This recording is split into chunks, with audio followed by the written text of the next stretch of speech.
Good Monday morning, guys. My name is Jerry Miller, and this is Real Talk with Keith Smith. Thank you kindly for joining us. We are live across every social platform known to mankind on a glorious Monday in June where I'm not perspiring or overwhelmed by humidity. I mean, for that reason alone, we should just jump up and down and be happy we're alive here. Just a gorgeous day. Judah Wickower, the director of the show, was presented by Keller Williams Alliance. I mean, I'm going to cut to the chase. I've had an opportunity to get to know quite a bit of the Keller Williams Alliance team, and these people are hardworking. They're honest. They will do whatever it takes for their clients. They're led by the benevolent dictator QB himself, Quentin Beckham, and Nikki Chambless is a team leader of tremendous proportions as well. Let's welcome Nikki to the program. Fresh off a gig, fresh off being a great mom, fresh off being a great team leader. I mean, I can continue and follow you around if you like over here, Nikki. Good morning. Good morning. You know what? I'm just going to start every Monday with you, Jerry. It's great to see you. You too. How was the weekend? Give us your top three favorite aspects of the weekend. Okay.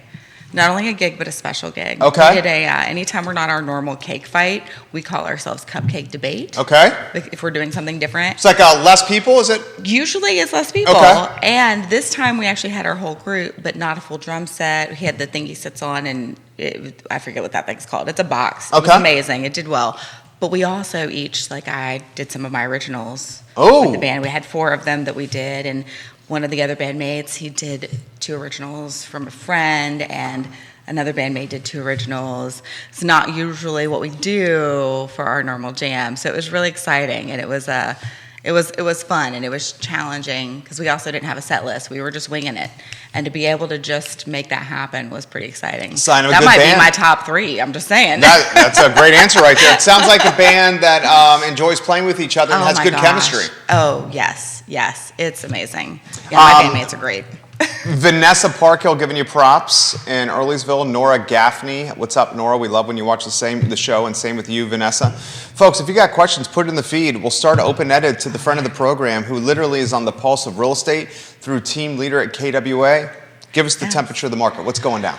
You know, it's kind of what it's been. We're right now, and while it is starting to move a little because of the busyness and the graduations, and we're easing towards summer, the current day-to-day conversation is still very much steady on, inventory, right? It's not there.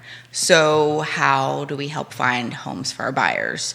And sometimes it's it's the waiting game, right? You wait for the right one and you're ready for that opportunity, whatever that right one may be. A lot of times that conversation is how do we work with our clients to help them see, is it a good decision for them to shift what their right one is? Maybe it's not. That's their decision to make. And as the trusted realtor professionals, it's part of our job to help them figure that out, to guide them. If they're not thinking to ask those questions, we need to help engage that. And it's always still their decision, right? Even if that means there's not going to be a house for them when they want it, it's their decision. We're not buying those houses. They are. Sure. So there's a lot of that kind of conversation, just really upping our game and our ability to communicate and educate and help guide people. That really is a huge, huge part of that job, right? If you're like, oh, I like real estate because I like showing houses, that's great. That's not a bad thing. And that's not really what it's about. Right? So, and there is a part of that. I could do a class on showing houses. I mean, many of us can. Yeah. It's not that it's unimportant. It's just, it's not really, I don't want to say meat and potatoes. I feel like it's very anti-vegan, and I'm not trying to do that. Your core. It's important, and these conversations that we're having on a day-to-day basis, multiple times a day with multiple clients, they're really the key thing. Who's winning the deals? What are the characteristics of the deals that are won?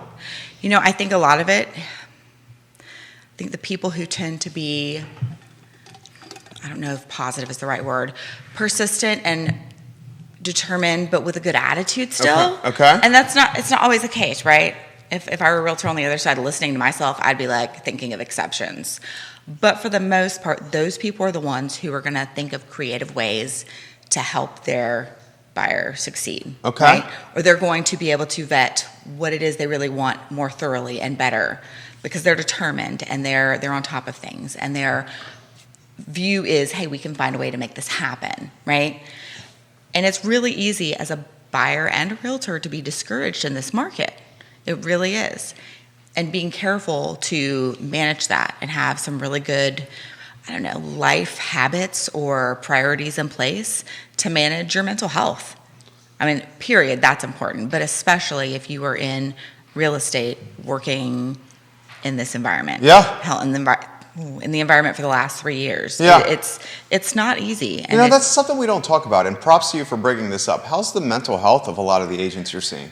I don't think we've ever talked about that, and we should. Yeah, it varies. It really does. I think it's very easy to say we all struggle, some form or fashion or another. If you're in real estate, and if someone says they don't, they're probably managing it just fine, and that's great.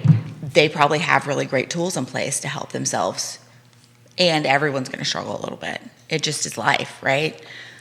But some are struggling more than others, and a lot of times it's people who do not have that foundation of a business or the confidence, because confidence is a really important part of that too, to really know and trust, yes, I'm in an industry that has ebb and flow, and I have my business structured in such a way that I know I'm going to be fine because I'm doing A, B, C, D, and when you do A, B, C, D, it equals overall consistency in business and success with what you're doing, right? So, and if you do the things, they work. Generally speaking, if you do the right things, they work. You got questions already. Woody Wingfield, hello on Twitter. Let's go to Jonathan. Jerry, you brought this up last week. Same question for Nikki, please. How is someone that needs to sell their current house going to be able to climb the ladder in this market? The home sale contingency just does not seem to be working. You've asked this question to a handful of the folks to come on the program. Please ask Nikki. We have a house we're looking to climb, but everyone's telling us the contingency is not realistic. Okay, hold on. What do you mean climb? I'm sorry. I'm not. Probably a bigger house. I would imagine they want to climb the housing ladder. Okay. And they have to sell their current one to. Okay. So that's what threw me, because depending on, it sounds like in his particular case, they're trying to upsize. That's not always the case. I think part of that is you've really got to take a look at your financials. You've really got to take a look at what your priorities are, right? I don't know enough of your details to truly advise, right? And anybody who would try to advise based on that little detail, be very cautious with that, right? Take that with a grain of salt, because there's not enough information there. But also, I would say, what is it about needing to upsize, right? How important is that? Are you in a place where you're willing to keep your current home as an investment? And I'm sorry, realtors, I do want more homes on the market. Jonathan's got to sell. Their family's got to sell it. Okay, so they've got to sell it. They got to sell. Yeah. So I think the key there is you really can. I actually know this guy. It depends He's also on where got a couple they're going kids too. So you've also got to look at where they're going. I know realtors out there that are making it happen with home sale contingencies. They are. Is it easy? Absolutely not. You know realtors that are what? Are making it work with home sale contingencies. Yes, it's challenging, and it depends on where you're trying to move. We'll make that either easier or harder, right? There's just so many details. There's so many variables to this question. But I'd say, okay, take a look at your details and see, is there a way to make that work with a home sale contingency? I realize that sounds crazy. And I'm going to tell you, people are closing deals with home sale contingencies. It does mean you need to position yourself well. It means you need to be with a trusted advisor who has really, really good rapport in the community. And the reality is you want to be really honest and open with that person and straightforward and be willing to do whatever it is you need to do to make that happen. If you're trying to, go below a list price for a home that is priced very, very well, that's probably not going to work, right? There are ways to make this happen. And it would be very, very challenging to do so with a home sale contingency. So then trying to find, is there any way to not have that contingency? Is there any way to make it happen so that you have some sort of a bridge to not have to sell before you have a next place lined up? Or maybe it's do you have a creative solution that you're willing to live with after you've sold your home? And again, it could be really challenging, right? And it might be expensive, where you're having an in-between where maybe you're doing a very short-term rental. I don't know what that looks like, but there are all sorts of options and variables to work through to see what's going to work best for you and your family. Nikki, on fire right now, his follow-up is, what percentage of deals are you seeing going through with that contingency? The reality is I don't know right now. I wish I had that for you, and I'm not even going to try to ballpark that. I would say it's going to be low. It really is. That's not going to be your common denominator right now in this market. That's why I started saying this may sound crazy to say out loud, and I'm just going to acknowledge that right up. And they're happening. Some of that is going to happen more in areas that are not quite as hot. So a lot of that depends on where you want to be. Good answer right there. I'll throw this to you. For the hot areas, what's the path to success if you're trying to get in there and you own a house? Just walk us through some potential scenarios you've seen. Oh, gosh. You got the 60-day seller possession as an opportunity.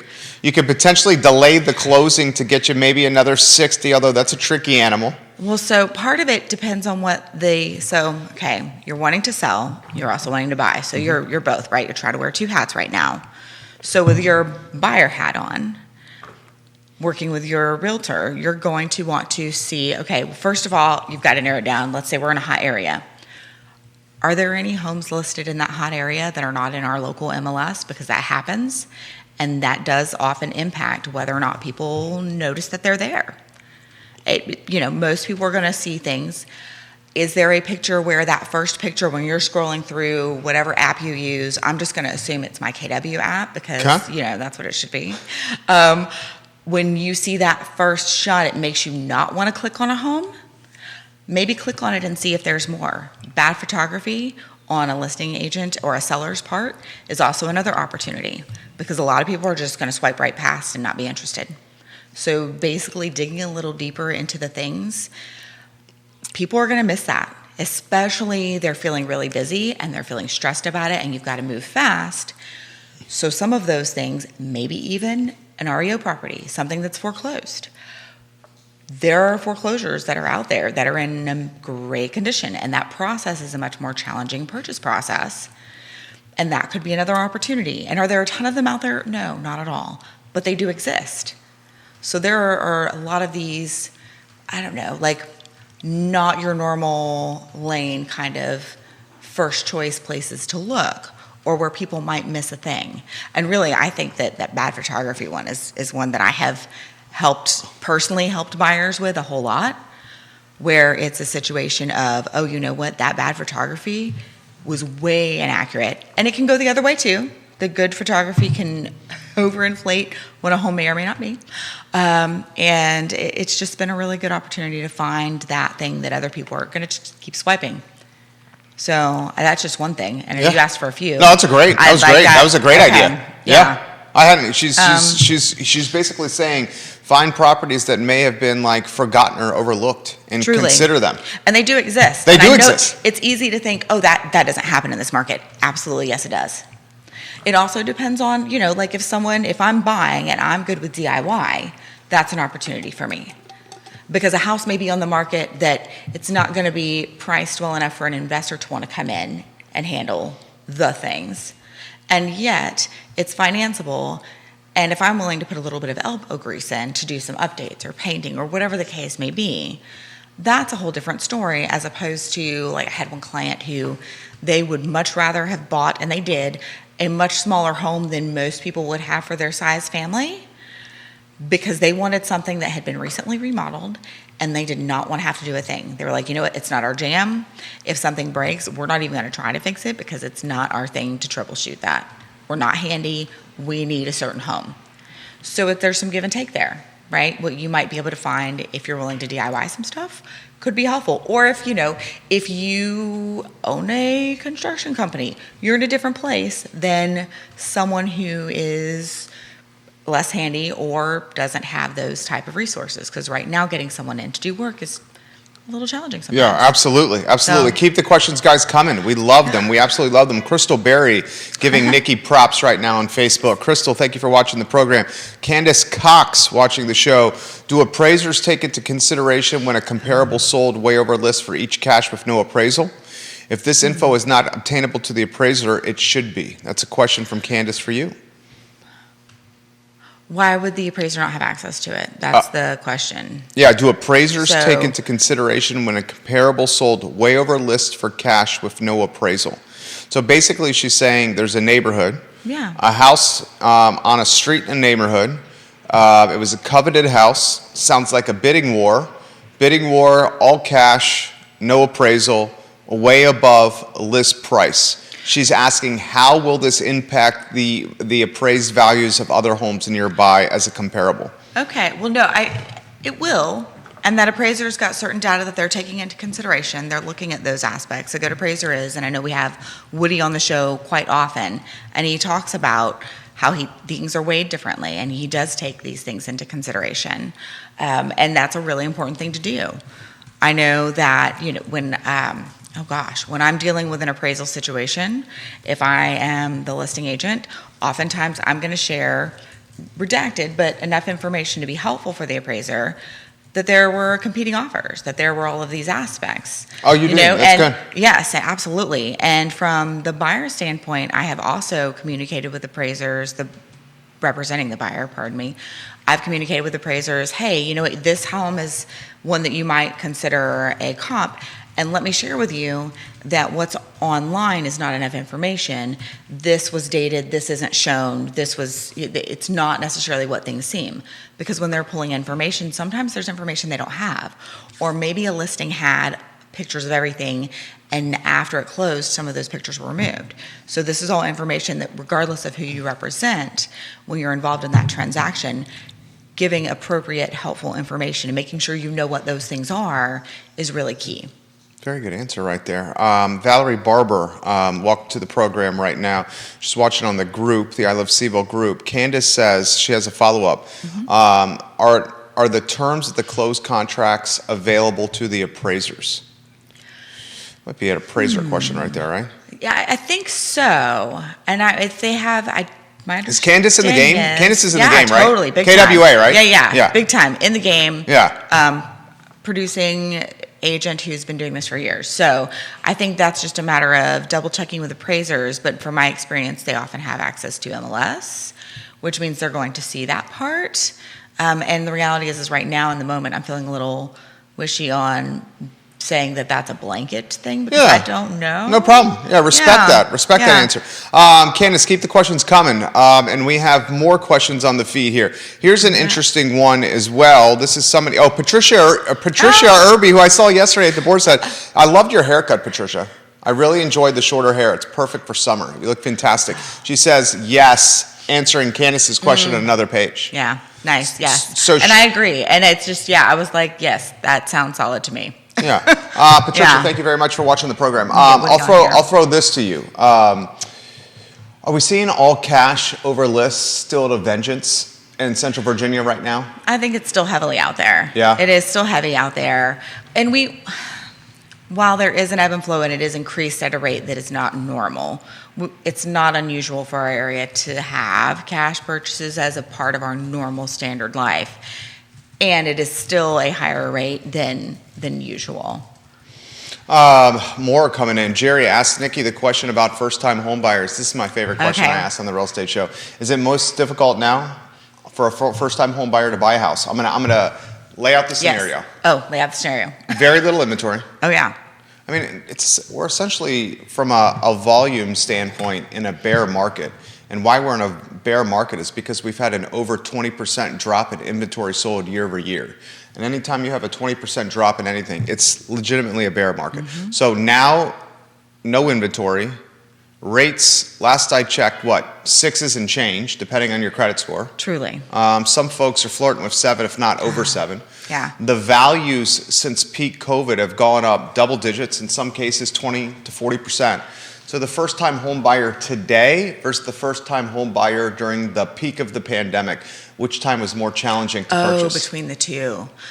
Ooh, okay. I think that is where it depends. And I say that a lot, and I promise I'm going to clarify that.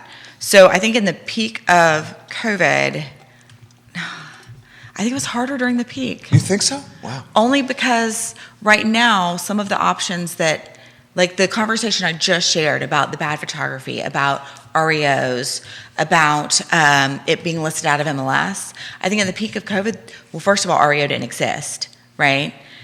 And then the bad photography, I don't think mattered as much because that was before buyers started shifting to, I don't want to buy things as much if there's work needed.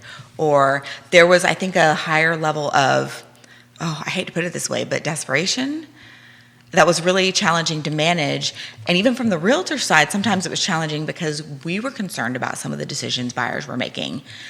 And we definitely shared that, but it's always their decision. So I think that people were willing to buy in a way at that peak that they are no longer willing to buy in, which makes it in that way easier for a first-time home buyer. And it is so much harder in other ways. Truly, that interest rate, it makes a big difference. It limits things, especially if you are on that lower end of ability to purchase, or the price point that you need doesn't exist, because we are now an area where price points that used to exist here just do not, unless you're a cash purchaser who's willing to rehab a property, right? More coming in fast and furious. Okay, First, Candace says, thank you, Nikki. Concerned about buyers who don't mind overpaying, knocking out buyers who can't or don't want to overpay, but have thrown everything else besides the kitchen sink in their offer out to get the deal and lose out anyway. Well, so the challenge here, and using terms like overpaying, we're talking about economics here. It's not, if the buyer is willing to buy, then is that overpaying, right? So I think working on what we say and how we say around it is pretty important, because if, half of the market is willing to pay in this certain range and the other half is like, oh, that's overpaying, and we've got low inventory, then is that really overpaying, or is that what is our market in the moment? I think that's the market. Right? That is the market. Yeah. That is what that is. And sometimes you do have those outliers where it's like, oh, that was the one person who was willing to go for that. And a lot of times that's either they really, really wanted a house, any house truly, or it was the one. And in this market, they were willing to do whatever it took to get that. So we do have the outliers still. And we also have to take into consideration that this is the market. Jason Howard, the king of Rio. We'll get to your comment in a matter of moments. First, we have to get to Brianna, who is watching in Crozet. She says, please explain REO.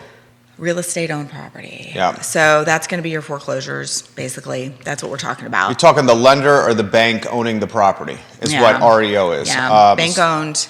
So you're seeing some of those out there? Mm-hmm, they exist. Yep. Yeah. Her follow-up question is, how do we find out about REOs? So I would love to connect you with some really good realtors who work those areas. Yeah. And it is really, really key to work with realtors who know what they're doing in that.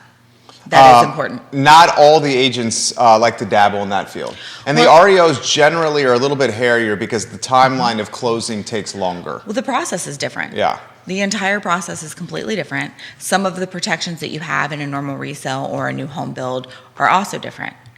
I'm going to use myself as an example because I feel like that's the safest way to go. Before everybody started doing home inspections first, I did a home inspection with permission of the agent and doing that right way, which is also a key important thing, before I put an offer in. So that happened first, which now might not be abnormal, or now you might not have time depending on the property. There was a waiting period in which I had to wait for all of these offers to be reviewed, and there was not a certain definite end point. So part of that is now I'm being held up for making other offers because I was not ready to buy more than one house at a time.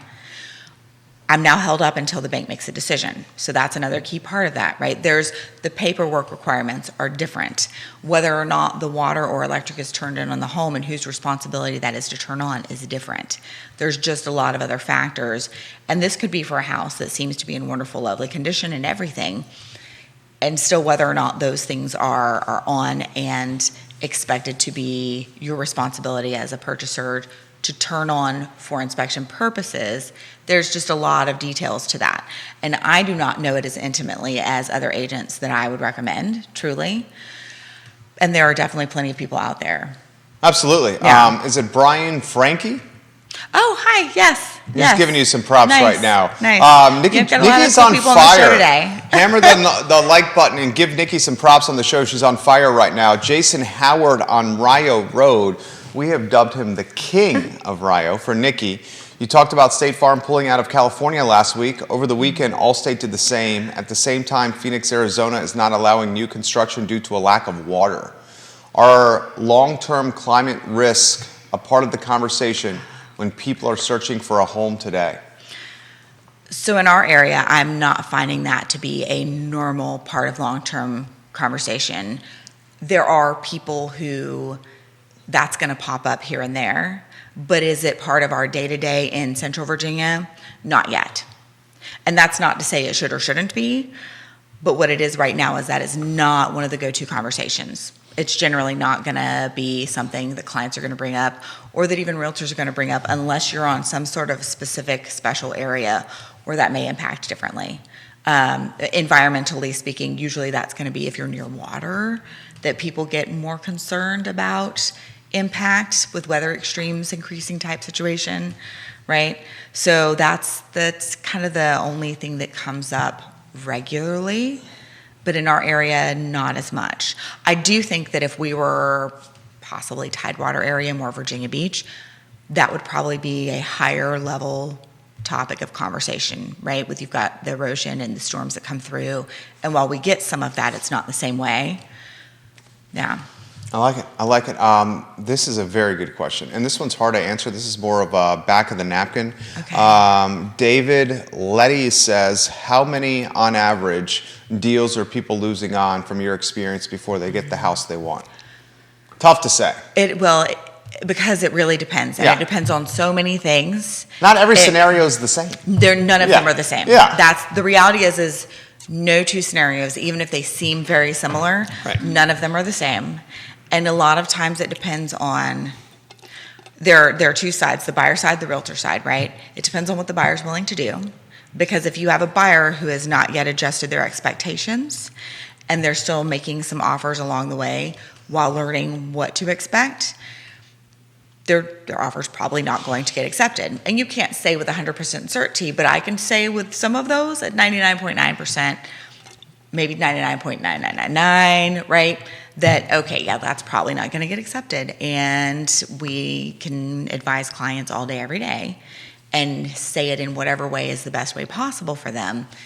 And at the end of the day, it is always the client's decision. And that is key, right? So that's one variable. Another variable is the agent. What are their skills with negotiating? And that's not saying go throw your realtors under the bus. Please do not. I think if anything, they're usually doing more and better for you than what they are communicating with you because they're out there working it. Oh, 100%. And I think that often we forget to communicate, hey, we're doing these things on your behalf. And maybe we even think you know. I make that mistake all the time as a consultant. It's Folks so easy to, right? Yeah. That's totally true. It's easy to be like, oh gosh, they're because not it's doing our this. job to be like the swan above water where we're not stressed. Yes, exactly. We're like the metronome of consistency, emotional consistency for the client. That's what we're supposed to be. Truly. And unfortunately, oftentimes that makes it seem like we are not doing as much 100%. as we are. Yeah. So when I'm saying that it's important for them to be really great at negotiating and to do these things, please do not go throw your realtors under a bus. Many and most of them are not going to deserve that, right? So please don't be like an emotional reaction to that. Just think about what they're doing. Ask questions first. Always ask questions. That whole seeking first to understand. The first time I heard that was from Quentin Beckham, who is just amazing. And I was like, oh my gosh. And I'm going to give him credit for that. I thought he made that up.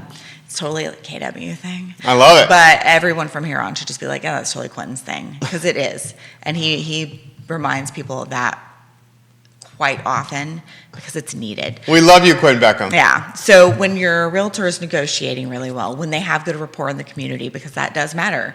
If they have done other transactions with agents really, really well, is it the deciding factor? Almost always no, unless there is not a good reputation, truly. And it's always the client's decision.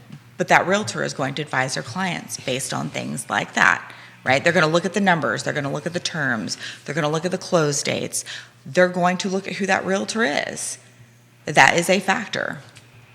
Jennifer Morris has a question for you. Why do we see so many open houses being canceled? Are these homes truly going under contract before the open house? And if so, how does that happen?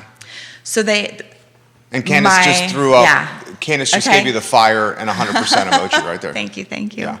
That's a great question from Jennifer. Totally. So I'm going to say my assumption would be, because I have not looked at each and every one of these, but what I'm experiencing is, yes, they're going under contract before the open house. Before the open house. So are they going market Wednesday with open house planned for Saturday, Sunday or something? I mean, a lot of times it's going on the market Thursday, Friday. Okay. With an open house planned on Sunday. And then the demand is so great before the open house. Well, and oftentimes these are being listed with the plan being to review offers Sunday evening or Monday or whatever time frame that is decided upon. But usually it's a scheduled time after the open house.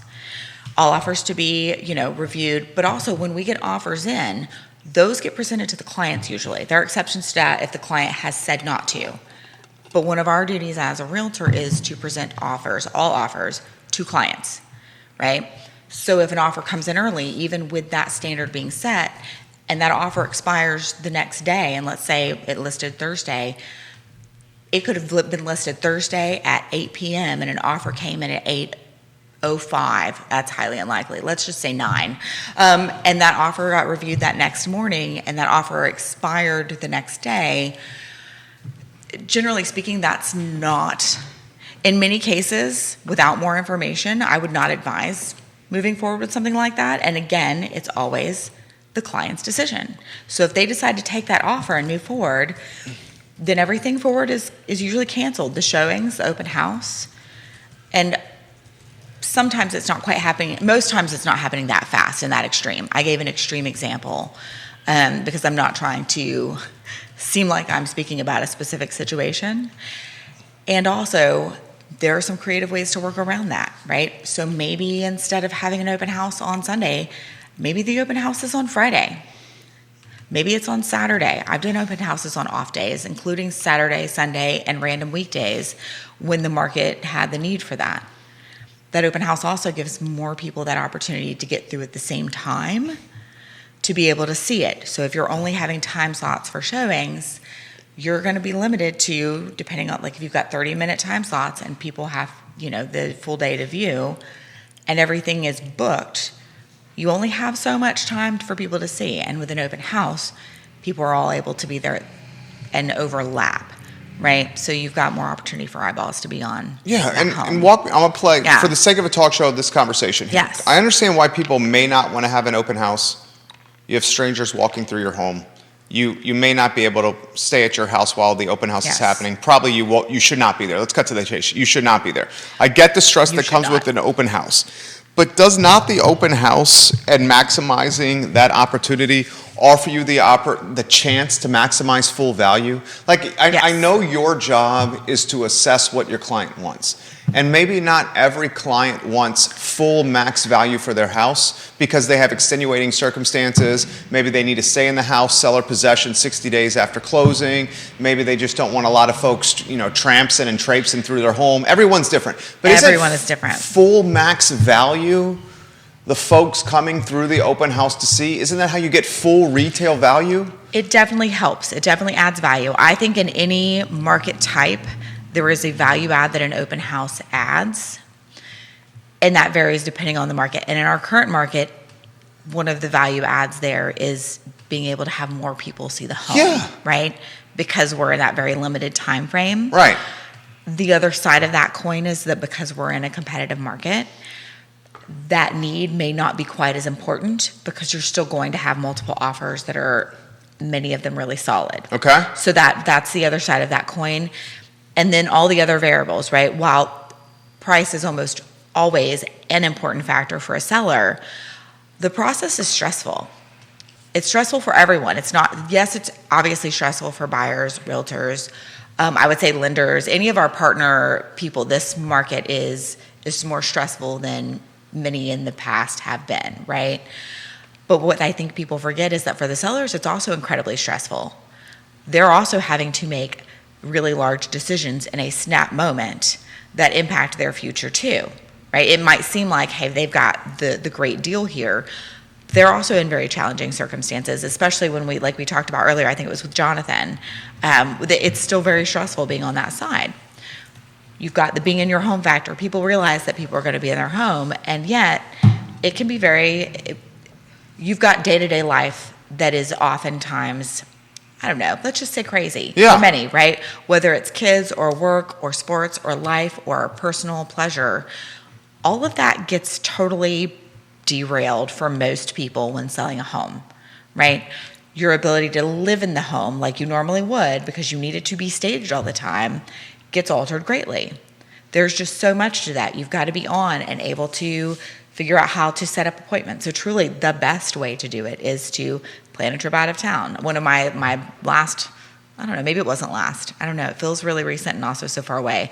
I remember one of my favorite was when it worked out perfectly that they were already planning. So when I got to the point of advising sellers, hey, this first weekend, this is what I would recommend you do, and I would recommend you accept offers, consider them Monday. We'll go over them together. We already booked the time, and they went out of town and had a family vacay for the weekend, like a long weekend, and it was perfect because this was actually when everybody was still doing school at home. They were still mostly working from home. And how were they going to have their house shown in that situation? People did it, and it worked.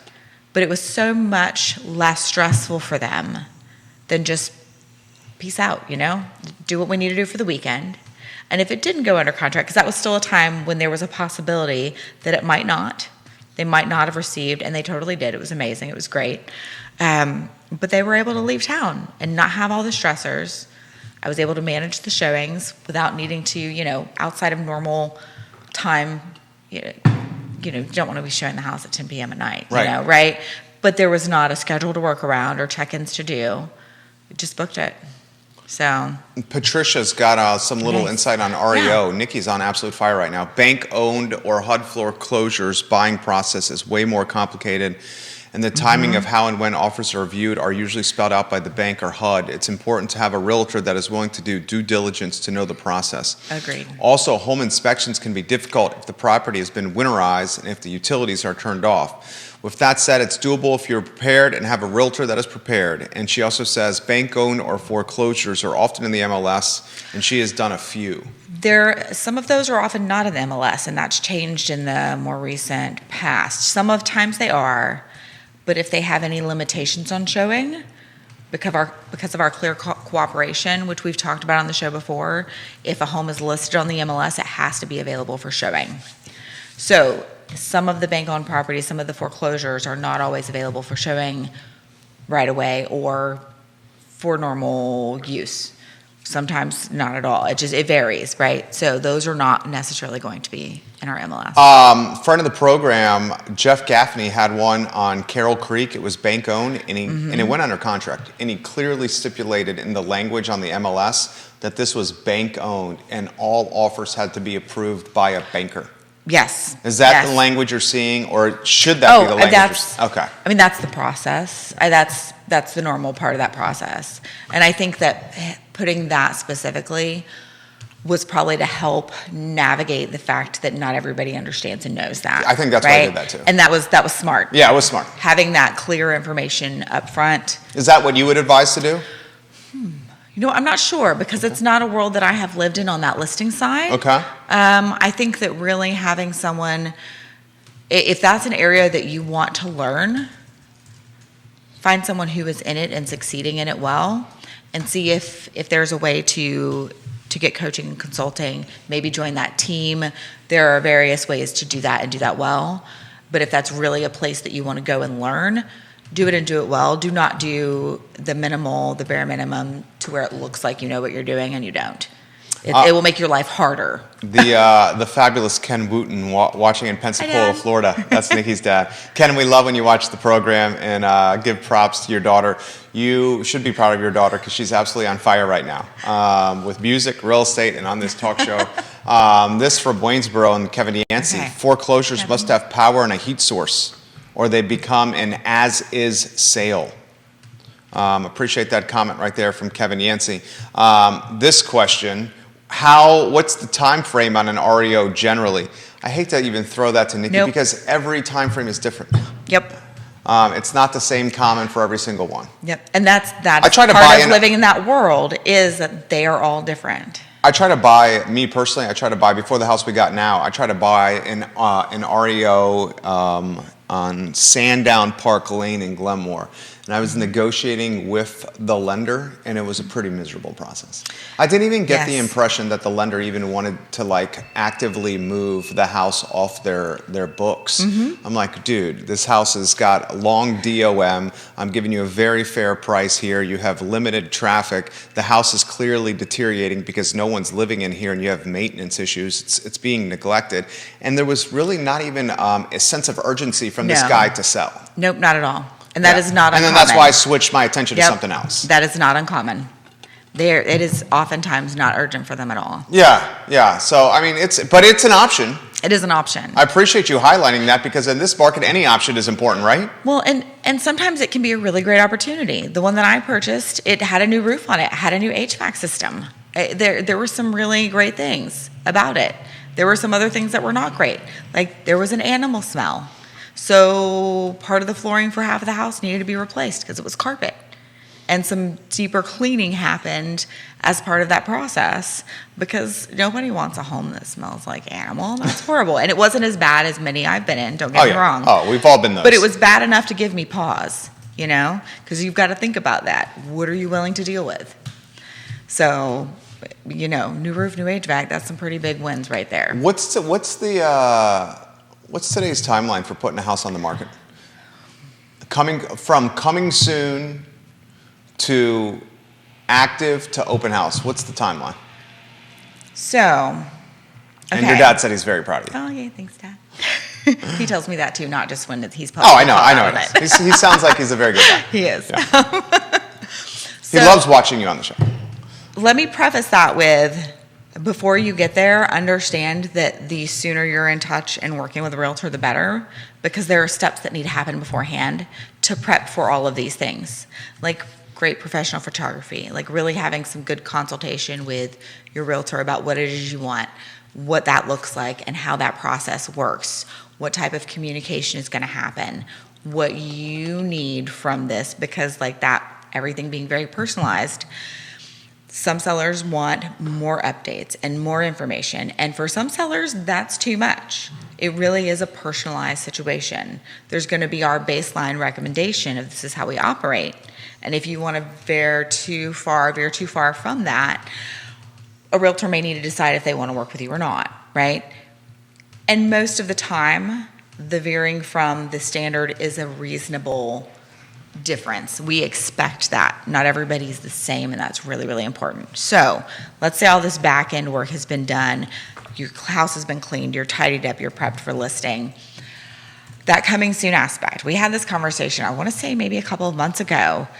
In our MLS, in the Charlottesville Area Association of Realtors, you have a much longer time frame that you are allowed to have it as coming soon than what I would ever recommend. 2 weeks, right? Yes. Yeah. And that is not the eternity. case for all areas.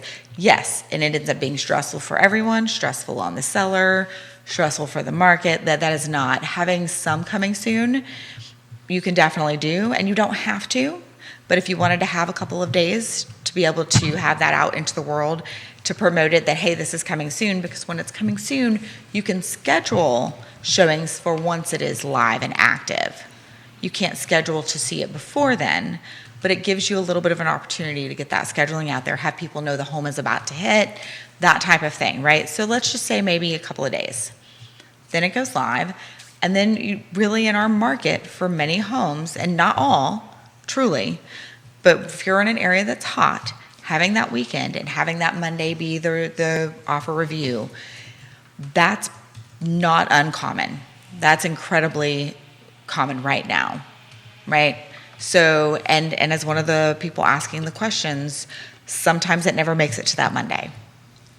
Sometimes it just doesn't get there. And I think sometimes the situation with the open house not happening, this is the sellers, they're under a lot of pressure. And sometimes maybe they're just getting that perfect offer really, really early on that does have that pushed deadline. That can also all be negotiated. Everything is negotiable. That's a good answer. Yeah. Interest rates, multiple people asking. Want to go down that they road? Exist. Yeah. They're higher than they've been in years. I know. It can definitely be challenging. It can be a really stressful part of this as well, right? And I think that the more we talk about these things, the more educated you are, the more we take a different view on some of these numbers than we have over the last few years, the easier this will be, the more that it will become, okay, this is our normal, this is what this looks like.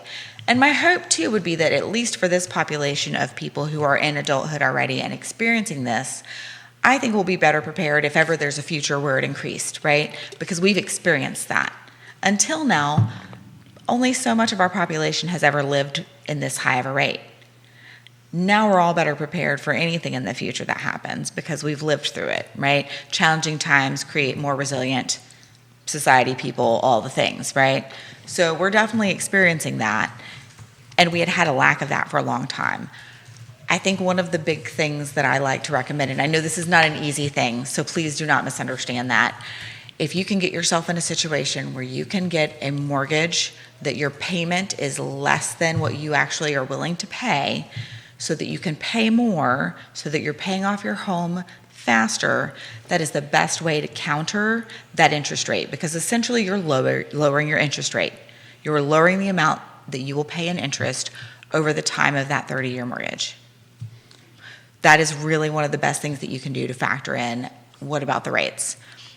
Another part of the rate conversation is work your credit score. It's going to help you in so much more in life, but being that a home is normally people's largest purchase ever, and if you're getting a mortgage for any amount of time, that's a huge amount of interest to pay over the years. And it is. Like, if you've not ever looked at that, it's horrifying. Yeah, especially in the beginning, especially the first few years. The first time you look at that, like, just make sure you're seated, be prepared.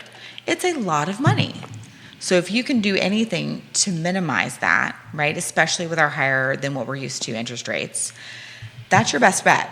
And that may be worth getting a home that is a stepping stone and not your forever home, which I highly recommend. I think it's a really great thing to do. It puts you in a much safer financial situation as well, because we never know what life is going to throw our way. If you can do the stepping stone home, gives you more wiggle room to be able to pay more on that faster, puts you in a much better situation to either upgrade, supersize your next thing, or stepping stone your next property. And then it also puts you in a much more protected place with your finances for if life happens, right? And we don't ever want it to. And if you're prepared for if life happens and it never happens, cool, you're solid and you're in the best place ever. And if it does happen, then hopefully that wiggle room, that preparation will put you in a place where you can ride that storm without it doing too much damage or destruction, or none at all potentially, right? Depends on what storm is coming through. Cully Baggett, the developer and home builder, says that was an excellent response on the rates question. Paying towards the principal is ultimately lowering your rate. Great job on that. He also has another comment, and Cully's in the game here. Cully, I really appreciate when you watch the program.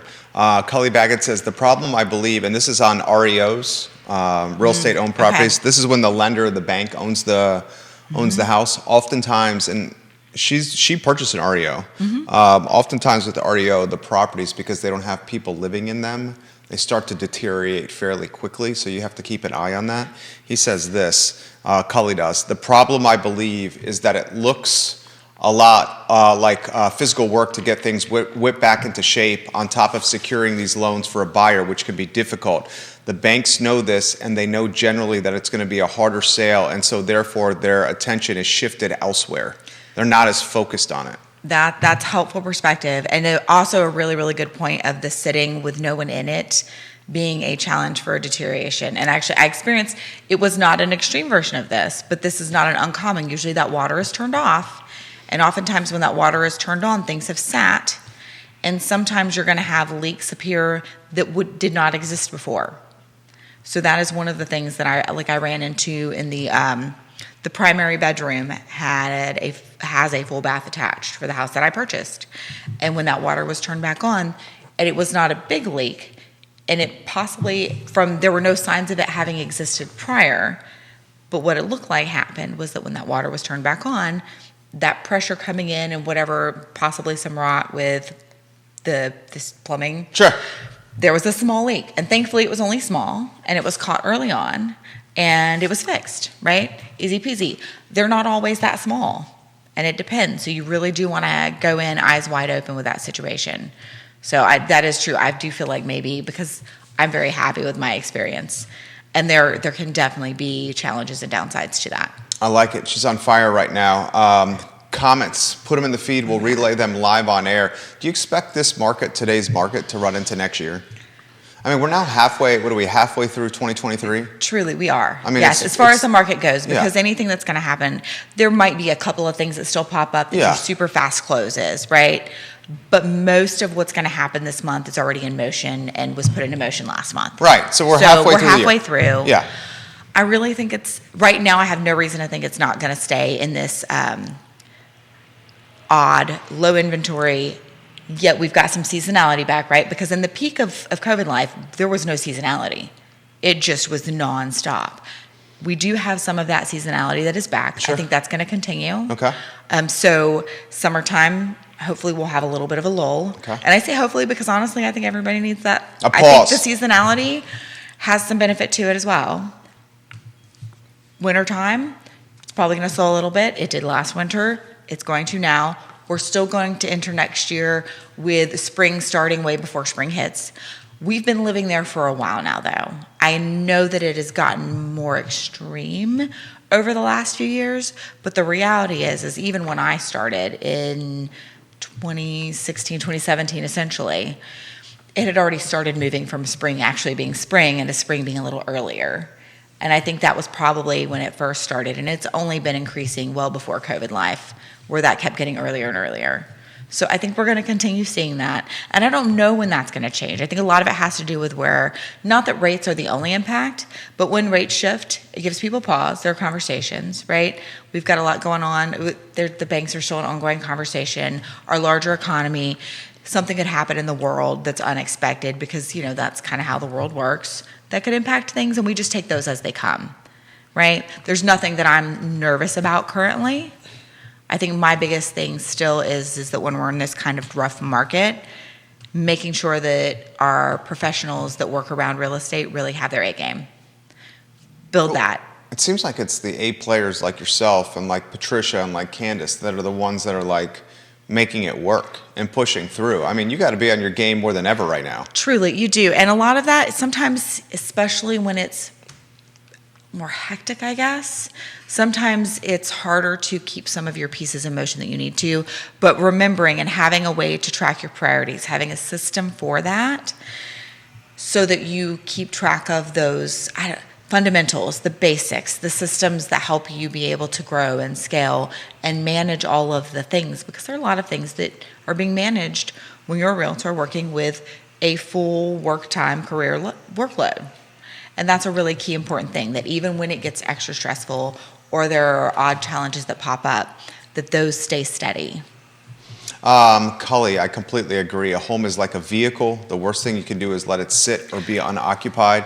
Same thing for websites, guys. One of our businesses, V&V Brands, designs and develops websites for clients. We'll often do it for clients. They do nothing from a security or back-end standpoint, come to us 2 years later and say, hey, what's going on with the website? Well, sir, you haven't logged into the website in 2 years. What did you think was going to happen to the back end? All right, so I'll throw this to you. Do we think this market is the market for an extended period? Scott called it dead inventory. Those of us who secured like that 2 to 3% rate, maybe you're sitting on some equity, but where do you go? He said that's dead inventory that he doesn't see moving anytime soon. I think that is part of why we're living in the low inventory world that we are right now, right? So we're already living that world. So that's not new. I think that will continue for now. And people will learn and work around that and find ways. And some people will not, and they will stay. So we'll have some people staying in homes longer than what they had wanted to and what we would have expected. Used to be, what, 7 years? Now getting closer to 10. Yeah, I think that's, it's closer to 10. We last looked that up. But then part of our area, and I think the reason we're not feeling, I know this feels weird to say because we're feeling the low inventory, right? But we're not feeling it as much as some areas. And that's because we do have a transitory nature of our community that is quite large between UVA and the school and the hospital, because those are two different aspects of transitory people in and out. NGIC, our contracting companies, some of our tech companies, a lot of these companies live in worlds that either require or oftentimes people benefit from moving quite often. That's what I think is a huge part of the reason why we're not feeling it quite as much. We're also a very desirable area for people to move to. All the reasons we like living here. Yeah, exactly. So people are still trying to move here. And so we do have still new builds happening quite regularly. So that's not, you know what, I don't know if it's not slowed. It is continuing forward with an expected acceptable forward motion, right? It's not going to solve our inventory shortage. They're not able to do that. That's been too many years in the making. But it's not stopped. It's not slowed to an extreme where it's a challenge, right? Where it's going to feed it further into low inventory. So we still have new homes being built. People are still buying them. There's a high desire for that still. And it's challenging because of the time frame, right? So there are all those factors. But I think that transitory nature really plays key into us having the market still going that we have.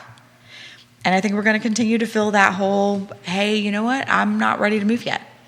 I don't want to keep my home as rental, or I have to sell to purchase the next, or maybe I want to move somewhere else because I have family on the West Coast and I need to figure that out, right? All of these things. Yeah. How's your team?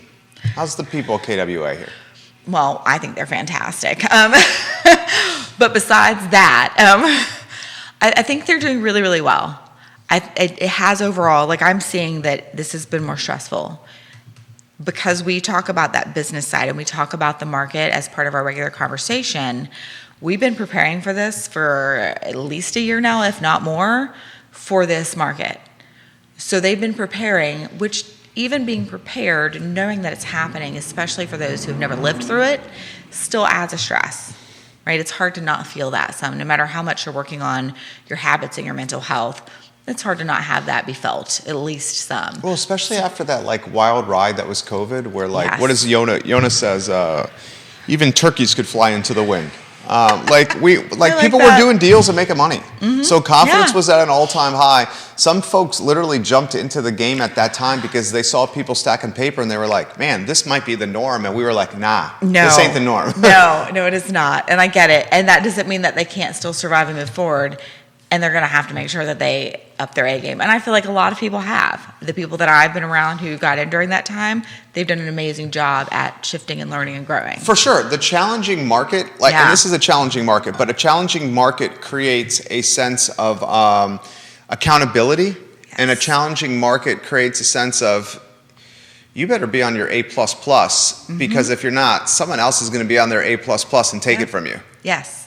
That's what you're saying. And I'm not mad about that part. No, it's great. Truly. I think it's wonderful. I'm here for more accountability. I think we are really fortunate to live in an area where our broader realtor community is pretty solid and pretty positive.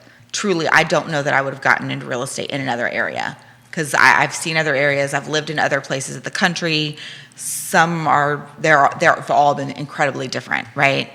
And the reality is when I think of the places I've lived, this was the right place for me and the right time because we do have such a community around our realtor group. That Charlottesville Association of Realtors is an amazing group.